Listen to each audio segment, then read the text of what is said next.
man, the only thing that I can see that would be more fun than that is learning about the history of video games.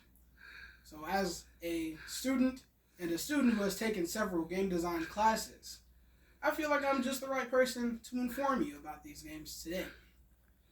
Today I'm going to tell you about the ESRB, one of the worst games ever created, and the best way to game as of now. So the ESRB stands for the Entertainment Software Ratings Board. This provides information about what's in a game and all of its content for the families and the viewers, the consumers, to decide whether this game is right for them. The ESRB has 7 different ratings. It'll go E, E10 plus, T, M, mature 17 plus, AO, RP, and RP, mature likely 17 plus. So starting with E, E is for everyone. This content will be general content. It'll have mild violence and mild language. Then we've got E10 plus. E10 plus will have a little bit more cartoon and fantasy violence, and still with a mild language. Next will be T. This is for teens, 13 and up. Then you'll have a little bit more violence, suggestive themes, and simulated gambling. With the next level, M, mature 17 plus, this will have more intense violence, blood and gore, and strong language. And then adult only, or AO games, will be 18 years plus, and they will have prolonged intense violence, sexual content, and gambling with real currency. Next you have RP, which just stands for rating pending, and these games are just they haven't come out yet, so the rating hasn't been decided by the ESRB yet. And you'll find these on advertising, marketing, and promotional material. And rating pending likely mature 17 plus is the same as rating pending.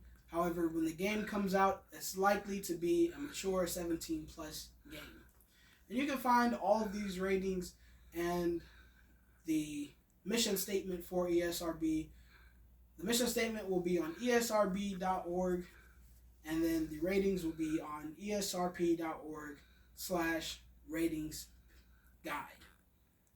The ESRB was established in 1994 to respond to the controversial releases of games like Mortal Kombat and Night Trap for the console and Doom for the PC. This is according to wikipedia.org/wiki/entertainment software ratings board. Next, I want to talk to you about one of the worst games of all time, which will be E.T. the Extraterrestrial. This game was actually several hundred copies were buried under concrete in a landfill in New Mexico because of overproduction and just how poorly the game did based on what they were expecting it to do. This game was mainly so bad because they only had really 3 months to put the game together, and it was released in December 1982. And when it was January 1983, Atari admitted that the game didn't do so well, and it was one of the games that was related to the video game industry crisis of 1983. And this is all according to wikipedia.org/wiki/ET the Extraterrestrial video game. Finally, I want to talk to you about one of the best ways to game. There is a debate on which 3 games which three ways are the best way to game. You've got PC, console, and your smartphone.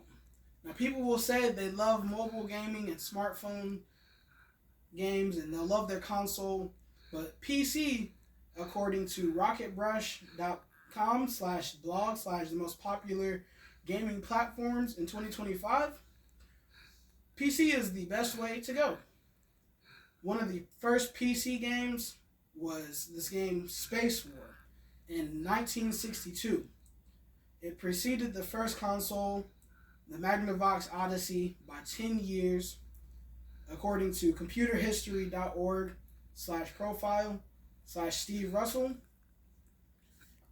And the first console was made in 1972, according to bbc.com/culture/article 2023-12-13, in history, the first video game console ever made.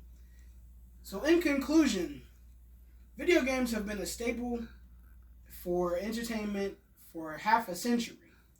In that time, we've discovered the ESRB for safe gaming ratings. We've seen the worst video game in the history of gaming. And we've also established one of the best ways to game. So I hope that in this speech, you were informed of the history of video games and walk away with more knowledge of these games. Thank you.